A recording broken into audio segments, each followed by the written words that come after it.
আসসালামু আলাইকুম রহমতুল্লাহি ওবরাকাতুহ। বিসমিল্লাহ আলহামদুলিল্লাহ ওসসালাতু ওয়াসসালামু আলা মান লা নাবিয়্যা বা'দা ওয়া আলা আলিহি ওয়া সাহবিহি ওয়া সাল্লামা তাসলিমান কাসীরা। সুপ্রিয় দর্শক, গ্রিন টিভির আয়োজনে আলোর পথ অনুষ্ঠান থেকে স্বাগত জানাচ্ছি আমি মোহাম্মদ মুস্তফা জামান। মেরাজের শিক্ষা ঊর্ধ্ব জগতে গিয়েছিলেন নবীর সভাপতি বিশ্বনবী জনাবে মোহাম্মদ রসুল্লাহ সাল্লাহ আলী আসাল্লাম। তার পূর্বে কাউকে আল্লাহ নেননি, কেয়ামত পর্যন্ত কাউকে নেবেনও না।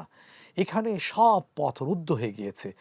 কোনো যুক্তি, কোনো দলিল দিয়ে এটাকে অস্বীকার করার কোনো সুযোগ নেই, কারণ সময়ের স্রষ্টা হলেন আল্লাহ সুবহানাহু ওয়া তাআলা।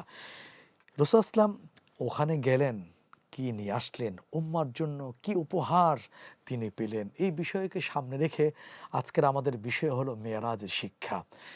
এই বিষয়ে চমৎকার আলোচনা পেশ করার জন্যে আমাদের মাঝে আমন্ত্রিত হয়ে উপস্থিত হয়েছেন গুলশান সেন্ট্রাল মসজিদের মহতরম ইমাম হজরত মাওলানা ফাহিমুর রহমান হাফিজাহুল্লাহ তাআলা এবং সহকারী অধ্যাপক মহাখালী দারুল উলুম হুসাইনিয়া কামিল মাদ্রাসা ঢাকা। মহতরম, স্বাগত জানাচ্ছি আমাদের শুকরান। স্টুডিওতে এসে সময় দিচ্ছেন। আলহামদুলিল্লাহ। জাযাকাল্লাহু ওয়া খাইরান। ইয়াক।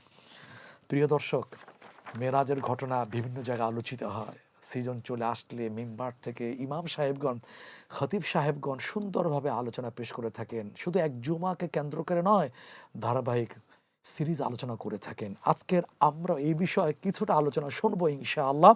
আশা করি শেষ পর্যন্ত আপনারা আমাদের সাথে সংযুক্ত থাকবেন। আমরা প্রথমে মহতরমকে কাছে জানতে চাচ্ছি, সেটা হলো যে মেরাজ থেকে রসুল্লাহ সাল্লাল্লাহু আলাইহি আসলেন, কখন আসলেন? গিয়েছিলেন রাতে, ফিরে আসছেন কখন? এখান থেকে আমরা আজকের বিষয় শুরু করতে চাচ্ছি। আলহামদুলিল্লাহ। ওয়াসসালাতু ওয়াসসালামু আলা রাসূলিল্লাহ আম্মা বা'দ।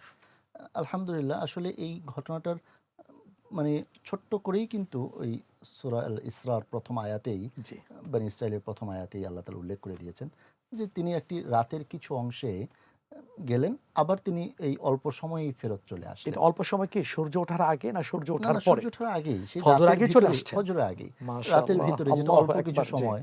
এটা নিয়ে যদিও অনেক কিছু ঘটনা আছে যে অজুর পানি গড়াচ্ছিল ইত্যাদি, ইত্যাদি। এগুলো নিয়ে আমরা অত আলোচনায় না যাই। কিন্তু মোট কথা হলো খুব অল্প সময়, কারণ রব্বুল আলামিন চেয়েছেন যে ওনার হাবিবকে ইসরা ঘটাবেন, তিনি ওনাকে নিয়ে যাবেন। ব্যাস উনি ওনাকে নিয়ে গেছেন প্রথমে আল মসজিদুল আকসাতে, তারপর সেই ঊর্ধ্ব জগতে আরশে আজিমে, এরপর আবার তিনি ফেরত চলে আসলেন। এটা সময়ের গ্যাপের ভিতরে আল্লাহ রাব্বুল আলামিন করেছেন। সুতরাং এখানে সময় যে আমাদের দৃষ্টিতে অল্প সময়ের ভিতরে বিষয়টি ঘটে গিয়েছে। শুকরান, জাযাকাল্লাহু খাইরান। এই মহা সফরে তিনি আমাদের জন্য কোনো উপহার কি নিয়ে আসছেন? আল্লাহ কি আলহামদুলিল্লাহ। উম্মার জন্যে কোনো কিছু দিয়েছেন? সুবহানাল্লাহ। এটাই হলো সবচেয়ে গুরুত্বপূর্ণ জি, বিষয়। আমরা দুনিয়ার দৃষ্টিতেও দেখতে পাই, কেউ যদি সম্মানিত অতিথি যদি কোথাও কেউ যান, ওনাকে একটা কিছু গিফট দেওয়া হয়।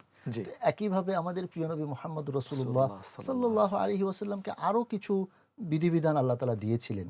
কিন্তু এমন একটি বিধান যেটা রব্বুল আলামিন ওনার জন্য এবং ওনার উম্মতের জন্য দিয়েছেন, যার মাধ্যমে যেভাবে প্রিয় নবী সাল্লাল্লাহু আলাইহি সাল্লাল্লাহু আলাইহি ওয়াসাল্লাম ওয়াসাল্লাম। রবের আহ্বানে সাড়া দিয়ে তার নিকটবর্তী হয়েছেন, দুনিয়াতে থেকে আল্লাহ নবী সাল্লাল্লাহু আলাইহি ওয়াসাল্লামের উম্মতও সেই কাজটি করেই রব্বুল আলামিনের নিকটবর্তী হতে পারে। সেই সেটাই। সুযোগ রয়েছে। জি। আল্লাহু আকবার। আল্লাহ তাআলা ওয়াসজুদ ওয়াকতারিব, সাজদা করো, তার নিকটবর্তী হও। সেই রব্বুল ইজ্জাত ওয়াল জালাল প্রিয় নবী মুহাম্মদুর রাসূলুল্লাহ সাল্লাল্লাহু সাল্লাল্লাহু আলাইহি ওয়াসাল্লাম। আলাইহি ওয়াসাল্লামকে সালাত নামক মহা উপহার দিয়েছেন। আলহামদুলিল্লাহ। এটা আল্লাহ তাআলার সাথে দ্বিধার লাভের আল্লাহ অন্যতম অন্যতম মাধ্যম। সেটাই বললাম যে নবী জি, আলাইহিস সালাম যিনি, যাকে আল্লাহ তাআলা দিদার করিয়েছেন, যাকে রব্বুল আলামিন মেরাজ ঘটিয়েছেন এবং কি ওনার নিকটবর্তী করেছেন। জি। আর উম্মত দুনিয়া থেকেই নিকটবর্তী হতে পারে। সুবহানাল্লাহ, সেই সুযোগ সুবহানাল্লাহ। রয়েছে। মোহতারাম, এই ব্যাপারে কি কোনো একাধিক মত আছে কিনা যে এক চান্সে কি এত রাকাত হ্যাঁ, দিয়েছেন, এটা না ধাপে, এই ধাপে বিষয়ে এই যেই বিষয়ে? সহিহ বর্ণনাটা এসেছে, জি, সেটা হলো যখন রাসূলুল্লাহ সাল্লাল্লাহু সাল্লাল্লাহু আলাইহি আলাইহি ওয়াসাল্লাম। ওয়াসাল্লামকে আল্লাহ রাব্বুল আলামিন ডেকে নিলেন এবং উম্মতের জন্য যেই গিফট দিলেন, সেখানে প্রথমে ৫০ ওয়াক্ত, আচ্ছা, যেহেতু সলাটটাকে ওয়াক্তের সাথে সম্পর্কিত করা হয়েছে, কারণ আমরা নামাজটা কখন পড়ব? এটা এই জন্য সময়ের সাথে সম্পৃক্ত করে ফরজ করা হয়েছে। এবং ইন্নাস সালাতা কানাত আলাল মুমিনিনা কিতাবাম মাওকুতা। জি তো যখন 50 ওয়াক্ত নবী আলাইহিস সালামকে দেওয়া হলো, তিনি ফেরত আসলেন। হযরত মূসা আলাইহিস সালামের সাথে যখন সাক্ষাৎ হলো ষষ্ঠ আসমানে, জি যেটা আমাদের অনেকেরই জানার কথা যে এক এক আসমানে একজন বা একাধিক নবীর সাথে ওনার সাক্ষাৎ হয়েছে। তো ষষ্ঠ আসমানে হযরত মূসা আলাইহিস সালাম বলতেছেন, রব কি হাদিয়া দিয়েছেন? কারণ ওনারা তো আম্বিয়া, জি ওনারা জানেন যে রবের কাছে গেলে রব একটা হাদিয়া দিবেন। জি তো কি যেহেতু হাদিয়া? উনি ওয়াহাব, জি, জি, জি। মহাদাতা। মহাদাতা সুবহানাল্লাহ। তো কি পেয়েছেন? তো নবী আলাইহিস সালাম বললেন যে 50 ওয়াক্ত সালাত পেয়েছি। নবীজি তো খুশি, আনন্দিত। কিন্তু মূসা আলাইহিস সালাম বলতেছেন যে আমি তো আমার এই বনী ইসরাইলের উপর এর চেয়ে ছোট, ছোট দিয়ে দেখেছি তারা মানতে পারে না। আপনি একটু আল্লাহর কাছে ফরিয়াদ করেন যেন এটা কমিয়ে দেয়, তাহলে আপনার উম্মতের জন্য সহজ হবে। আপনার উম্মত আমার উম্মতের চেয়ে আরো শক্তিশালী ছিল। হ্যাঁ, তাই না? জি বনী ইসরাইলের আরো বুদ্ধি বেশি ছিল, শক্তিশালী ছিল। জি তো নবী সাল্লাল্লাহু আলাইহি ওয়াসাল্লাম সাল্লাল্লাহু আলাইহি ওয়াসাল্লাম। ভাইয়ের পরামর্শ শুনে আবার গেলেন। নবুয়তী ভাই। নবুয়তী ভাই। তো কোনো বর্ণনা এসেছে ৫ ওয়াক্ত করে কমানো হয়েছে, কোনো বর্ণনা এসেছে ১০ ওয়াক্ত করে কমানো হয়েছে। আচ্ছা তো এভাবে যাওয়ার পরে যখন আর ৫ ওয়াক্ত রইল এবং রাসূলুল্লাহ সাল্লাল্লাহু আলাইহি সাল্লাল্লাহু আলাইহি ওয়াসাল্লাম ওয়াসাল্লাম। সন্তুষ্ট হইলেন যে ঠিক আছে আলহামদুলিল্লাহ। আপনি যে ৫ ওয়াক্ত দিয়েছেন এই ৫ ওয়াক্তই আমরা আমরা পাঁচ মান ওয়াক্ত যখন এসে মানে থামলো, জি। এরপরেও কি মূসা আলাইহিস সালাম অনুরোধ করেছিলেন যে হ্যাঁ, আপনি হ্যাঁ। আরো তিনি যান, আবার অনুরোধ আরো করেছেন। কমিয়ে নিয়ে আসেন? তিনি আবার অনুরোধ করেছেন। কিন্তু রাসূলুল্লাহ সাল্লাল্লাহু আলাইহি ওয়াসাল্লাম বলেছেন আমার লজ্জা হচ্ছে। এতবার গিয়ে কমিয়েছি। সংকোচ হ্যাঁ, করছে। সংকোচ করছে। আর যেতে পারবো না বা উনি আর যেতে চাচ্ছিলেন না। তখন রব্বুল আলামিনের পক্ষ থেকে আবার জানানোও হয়েছে যে এটা তো আল্লাহ তাআলারই ফয়সালা। জি যে এই ৫ ওয়াক্ত যদি আপনার উম্মত ঠিকমতো মানে, আমি রব্বুল আলামিন তাকে ৫০ ওয়াক্ত সালাতের সওয়াব দান করব। সুবহানাল্লাহ, সুবহানাল্লাহ। সুবহান। আর এছাড়াও তো জি, আমরা জামাতের দ্বারা ২৫ ওয়াক্ত বা ২৭ গুণ গুণ সব বেশি। অতিরিক্ত সওয়াব আমরা পেয়ে যাচ্ছি। এরপরে মসজিদে হারামে লক্ষ গুণ বেশি সওয়াব পাচ্ছি। তো আল্লাহ রাব্বুল আলামিন তো আমাদের জন্য অনেক সুযোগ রেখেছেন। আমরা যদি সেই ৫ ওয়াক্তকে জি নিয়মিত আদায় করি, রব্বুল আলামিনের পক্ষ থেকে প্রাপ্ত এই গিফটটাকে আমরা যথাযথ মূল্যায়ন করি, আমরাও অবশ্যই রব্বুল আলামিনের নিকটবর্তী হয়ে যেতে পারবো এই ইনশাআল্লাহ। কথা বলার কি কোনো সুযোগ আছে যে রাসূল সাল্লাল্লাহু আলাইহি ওয়াসাল্লাম কেন গেলেন না? মূসা নবী অনুরোধ করা সত্ত্বেও আবার যদি যেতেন ৫ থেকে আরো কিছু কমানো হতো, এটা কি বলার এ কোনো কথা সুযোগ বলার আছে? সুযোগ নেই। যেহেতু এটাই আল্লাহর ফায়সালা ছিল। এটা আল্লাহর ফয়সালা ছিল। জি পাশাপাশি জি আমাদের জন্য তো ৫০ ওয়াক্তের সওয়াব পেয়েই গেলাম আমরা। আচ্ছা জি। আমরা ৫ ওয়াক্তের দ্বারা ৫০ ওয়াক্তের সওয়াব একক পেয়ে তো গেলাম। সমান সমান ১০। ১০ এটা মিনিমাম আরকি। তাহলে আমরা সুবহানাল্লাহ, ৫০ এবং সুবহানাল্লাহ। আল্লাহর পক্ষ থেকে ওনাকে জানানো হয়েছে যে আপনি ৫ ওয়াক্তই যদি তারা আদায় করে, আমি আল্লাহ রাব্বুল আলামিন তাদেরকে ৫০ ওয়াক্তের সওয়াব দান করব। জি। আলহামদুলিল্লাহ এটা জি। আমাদের জন্য একটা বড় পাওয়া। পাশাপাশি কিন্তু সূরা আল বাকারার শেষের অংশটাও হাদিয়া হিসাবে আমাদের আমানার এসেছে। রাসূলু জি, বিমা জি, জি। উনজিলা ইলাইহি। এটাও আমাদের জন্য একটা এটার অনেক ফজিলত আছে না? অনেক ফজিলত যদি আছে। একটা ছোট্ট ফজিলত বলতেন। ঘুমের আগে কেউ যদি পড়ে এটা যদি অবশ্যই পরে রাত্রে আল্লাহ রাব্বুল আলামিন তাকে হেফাজত করবেন। কাফাতাহু তার জন্য যথেষ্ট হয়ে যথেষ্ট যাবে। হয়ে যাবে। জি। সুবহানাল্লাহ, সুবহানাল্লাহ। মেরাজে যে সালাত নামক এই বিশাল বড় হাদিয়া গিফট দিলেন, জি। সেক্ষেত্রে মহতারাম এটার প্রতি কি শিক্ষা আছে আমাদের জন্য?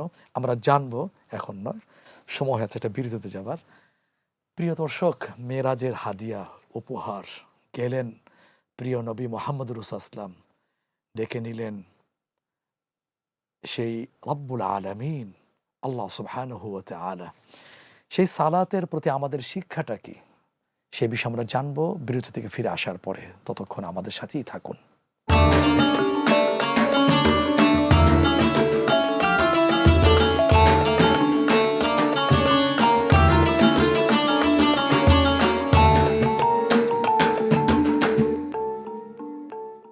বিরতির পরে আবারও স্বাগত জানাচ্ছি প্রিয় দর্শক। আমাদের আজকের বিষয় হলো মেরাজ শিক্ষা। আলোচনা পেশ করছেন মোহতারাম শেখ ফাহিমুর রহমান হাফিজাহুল্লাহ তাআলা। আমরা বিরতির আগে চমৎকার সুন্দরভাবে মিষ্টি হাসির মধ্য দিয়ে সাজানো গোছানো কথায় আমরা শুনছিলাম, আমিও মুগ্ধ হচ্ছিলাম।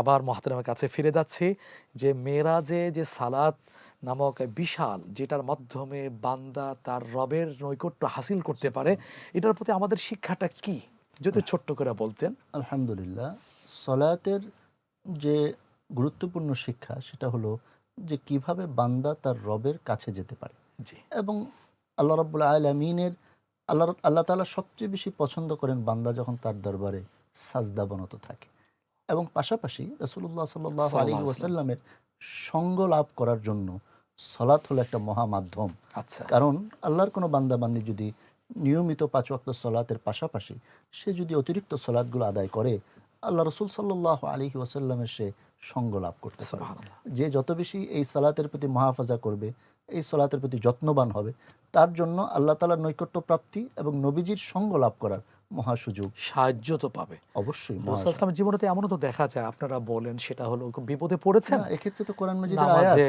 ইস্তাঈনু বিস-সাবরি ওয়াস-সালাহ, সালাহ, জি ধৈর্য এবং সালাতের মাধ্যমে আল্লাহর সাহায্য। সালাত একজন মুমিনের একদম মানে আন্তরিক অর্থে এটা তার সবচেয়ে প্রিয় একটা আমল হওয়া উচিত। জি শুকরান।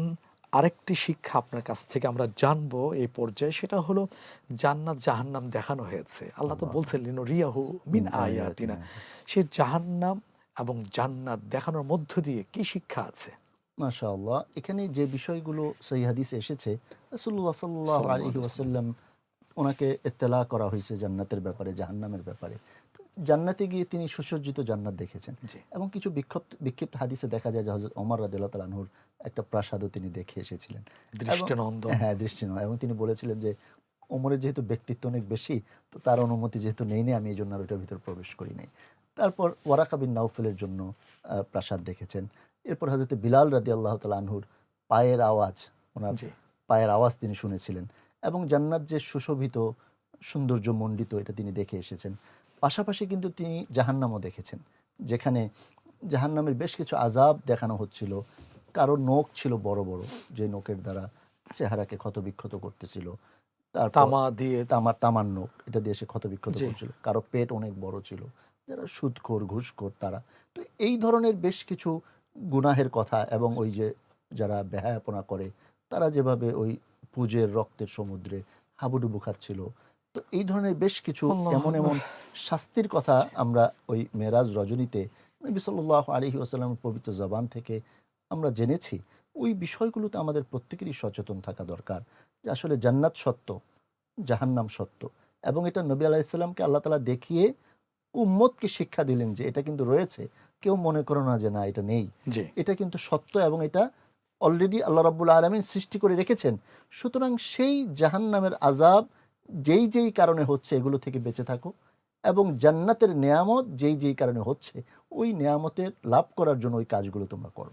সেই করণীয় বর্জনীয় কিন্তু আমাদের দুনিয়ার জীবনে জি অত্যন্ত গুরুত্বপূর্ণ, এবং এই শিক্ষাটা আমরা মেরাজের এই রজনীর এই ঘটনা থেকে নিতে পারি যে আমরা কি করব এবং কি করব না, দুইটা বিষয় কিন্তু আমাদের জন্য গুরুত্বপূর্ণ। সুতরাং এক্ষেত্রে আমাদের প্রত্যেকেরই যদি মানে চিন্তা থাকে এমন যে আমাদের প্রিয় নবী মুহাম্মদ রাসূলুল্লাহ সাল্লাল্লাহু আলাইহি ওয়াসাল্লামকে আল্লাহ রাব্বুল আলামিন ডেকে নিয়ে বাস্তব অবস্থা দেখিয়ে আমাদের কাছে আবার ফেরত পাঠিয়েছেন। যেহেতু উনি আস-সাদিকুল মাসদুক, মহা আল্লাহু সত্যবাদী, আকবার, আল্লাহু আকবার। একজনকে দেখানোর মধ্য দিয়ে সারা পৃথিবীকে দেখানো নামান্তর। অবশ্যই পাশাপাশি তিনি জি আমাদের মুআল্লিম, জি তিনি আমাদের জন্য রাসূল, তিনি নবী, মানবতার হ্যাঁ, শিক্ষক। তিনি বাশীর, তিনি নাযীর। সুতরাং উনি জান্নাতের যেই বাশারাত দিয়েছেন সেটা আমাদেরকে মানতে হবে, এবং তিনি যে সতর্ক করেছেন জাহান্নামের ব্যাপারে, এক্ষেত্রেও আমাদেরকে সচেতন হতে হবে। তাহলে মহ- আমরা ওনার প্রকৃত উম্মত হতে জি পারব। এত বিশাল মর্যাদা, এই মেরাজের মাধ্যমে রাসূলুল্লাহ সাল্লাল্লাহু আলাইহি ওয়াসাল্লামের সাল্লাল্লাহু জীবনের কোনো মর্যাদা এখানে প্রতিফলিত হয় কিনা? আলহামদুলিল্লাহ, যদি এক কথায় বলা যায় যে জি আল্লাহ রাসূল সাল্লাল্লাহু সাল্লাল্লাহু আলাইহি আলাইহি ওয়াসাল্লাম। ওয়াসাল্লাম উনি এমনিই মর্যাদাবান। জি কারণ রব্বুল ইজ্জাত ওয়াল জালাল ওনাকে যেই যেই মর্যাদা দিয়েছেন তার ভিতর বেশ কিছু সহিহ হাদিসে এসেছে যে আনা আউয়ালু মান ইয়াকরাউ বাবাল জান্নাহ, জি আরে আউয়ালু মান ইউনশাক্কু আনহুল কবর, আমি প্রথম ব্যক্তি যার কবর ফেটে আমি বের হব, জি আমি প্রথম ব্যক্তি যাকে আউয়ালু শাফিঈ মুশাফফা, আমাকে সুপারিশের সুযোগ দেওয়া হবে, আমি সুপারিশ করব, গ্রহণও করা হবে, আমি আরশের পাশে আল্লাহ রাব্বুল আলামিনের ডান দিকে আমাকে মানে রাখা হবে, মাকামে মাহমুদ দেওয়া হবে, আমি প্রথম ব্যক্তি যে জান্নাতের দরজায় করা নাড়ব। তো এত এত মর্যাদা রয়েছে। সুতরাং শুধু মেরাজকে কেন্দ্র করে নবীজির মর্যাদা বৃদ্ধি পেয়েছে এটা বলা যাচ্ছে না, কিন্তু মেরাজ রাসূলুল্লাহ সাল্লাল্লাহু আলাইহি ওয়াসাল্লামের স্পেশালি জীবনে একটা গুরুত্বপূর্ণ অধ্যায় এবং ওনার একটা মুআজিজা যেটা রব্বুল ইজ্জত ওয়াল জালাল ওনার দ্বারা ঘটিয়েছেন। পাশাপাশি উম্মতের মর্যাদা বেড়ে গেছে, জি আমরা জাযাকাল্লাহু খাইরান। মর্যাদাবান হয়েছি জি যে রাসূলুল্লাহ সাল্লাল্লাহু সাল্লাল্লাহু আলাইহি ওয়াসাল্লামের মর্যাদার দ্বারা তার উম্মতের মর্যাদা বেড়েছে। আলহামদুলিল্লাহ, এটা জি আমাদের জন্য অনেক বড় প্রাপ্তি, অনেক অনেক বড় ধন্যবাদ পাওয়া। মোহতারাম উস্তাজ। এরপরে একটু জানতে চাচ্ছি, আল্লাহর সাথে কি তার সরাসরি কথা হয়েছে আলহামদুলিল্লাহ, মেরাজে? এই কথা তো আমরা মানে সহিহ হাদিসে দেখতে পাই যে রাসূলুল্লাহ সাল্লাল্লাহু সাল্লাল্লাহু আলাইহি ওয়াসাল্লাম। আলাইহি ওয়াসাল্লাম রব্বুল আলামিনের সাথে এই যে সালাত নিয়ে কথোপকথন হয়েছে, জি আরও কিছু কথা এসেছে, বেশ কিছু বিষয় যে তিনি শীতলতা অনুভব করেছেন, এই বিষয়ে একটা হাদিস এসেছে আল্লাহ রাব্বুল আলামিন রাসূলুল্লাহ সাল্লাল্লাহু আলাইহি ওয়াসাল্লাম মানে সরাসরি ওনাকে একদম পর্দা ছাড়া দেখেছেন কিনা এটা নিয়ে ইখতিলাফ আছে। ফাকানা কাবা কাউসাইন কাউসাইনি আও আদনা দিয়ে কি বোঝানো এটা হয়েছে? তো হযরত জিবরাইল আলাইহিস সালামের সাথে ওনার যেই মানে একদম কাছাকাছি বিষয় এটা আসছে। জি। কিন্তু আল্লাহ রাব্বুল আলামিনের কোনো আকৃতি তিনি দেখেছেন কিনা বা উনি সরাসরি দেখেছেন কিনা এটা নিয়ে বিশাল এক আচ্ছা, আচ্ছা। ইখতিলাফ, এটা অল্প সময়ে এটা শেষ করা যাচ্ছে না। ধন্যবাদ মোহতারাম। এবার ছোট্ট করে কয়েকটা প্রশ্ন করি, আমরা আজকের অনুষ্ঠান শেষ করব ইনশাআল্লাহ। মেরাজের ঘটনা গুনাহ থেকে বাঁচার ক্ষেত্রে কোনো শিক্ষা আছে কিনা বা কোনো ব্যবস্থা অবশ্যই, আছে কিনা? যেহেতু রাসূলুল্লাহ সাল্লাল্লাহু সাল্লাল্লাহু আলাইহি আলাইহি ওয়াসাল্লাম। ওয়াসাল্লাম জাহান্নাম দেখে, গুনাহের কারণেই তো মানুষ জাহান্নামে যাবে। জি। এগুলো যেহেতু তিনি দেখে আমাদেরকে সতর্ক করেছেন, সুতরাং ওই শিক্ষা গ্রহণ করে আমরা যেন গুনাহ থেকে বেঁচে থাকি, এই শিক্ষা আমাদেরকে নিতে হবে। ধন্যবাদ। মেরাজের ঘটনা আখিরাতে বিশ্বাসের ক্ষেত্রে কোনো ভূমিকা রাখে কিনা? অবশ্যই ভূমিকা রাখে, কারণ এই জান্নাত জাহান্নাম তো আখিরাতের বিষয়। জি। মানুষ তো দুনিয়া থেকে আখিরাতকে জানবে কিভাবে?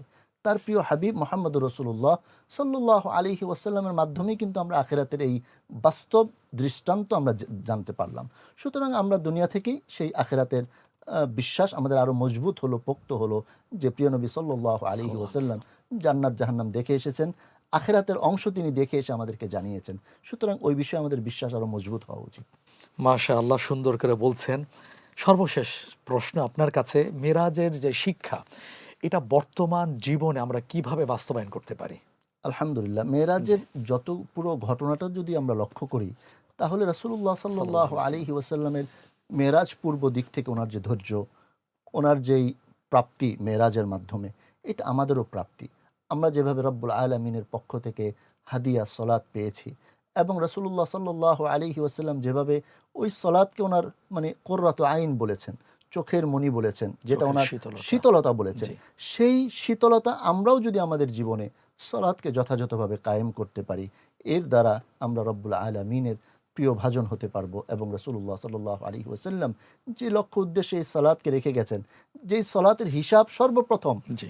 আখিরাতে সর্বপ্রথম হিসাব হবে সলাতের, সেই প্রথম হিসাব এর সম্মুখীন হওয়ার জন্য আমাদের কিন্তু সলাতের ব্যাপারে যত্নবান হতে হবে। সালাত কেন্দ্রিক জীবন সলাত গঠন করা। একদম একদম ঠিক পাশাপাশি বলেছেন। মহতরম সূরা বনী ইসরাইলের যে বেশ কয়েকটি আয়াত আছে যেটা দফা হয়ে থাকে, আল্লাহ তাআলা যে দিলেন পরবর্তীতে মদিনা রাষ্ট্র কায়েম করার সহায়ক হিসাবে ভূমিকার স্বরূপ, সেগুলো আমরা জেনে জি, অবশ্যই এটা আল্লাহর এই জমিনে আল্লাহর হুকুম কায়েম বা কায়েম করতে, বাস্তবায়ন করার ক্ষেত্রে আমরা এটা আমরা অবশ্যই মানতে একটা পারি আমাদের। জি জি জি, শিক্ষা নিতে পারি। অবশ্যই। মহতরম, অনেক অনেক ধন্যবাদ। না না, আপনাকেও অল্প ধন্যবাদ, সময় জাযাকাল্লাহ। এত সুন্দরভাবে গুছিয়ে আমাদেরকে অবহিত করলেন। জাযাকাল্লাহু খাইরান। ওয়াইয়াকুম ওয়াইয়াকুম, বারাকাল্লাহু ফিক। মাশাআল্লাহ, বারাকাল্লাহ। প্রিয় দর্শক, মেরাজ উর্দু জগতের ভ্রমণ, পৃথিবীর ইতিহাসে বিস্ময়কর ঘটনা, কিছু শিক্ষা মহতারামের কাছ থেকে দালিলিকভাবে আমরা শুনেছি, অবহিত করেছি। সর্বশেষ এই শিক্ষা যেন বাস্তব জীবনে প্রতিফলন ঘটাতে পারি, সেই জন্য আমাদের পড়াশোনা দরকার, জীবনকে সেইভাবে প্রস্তুত করা।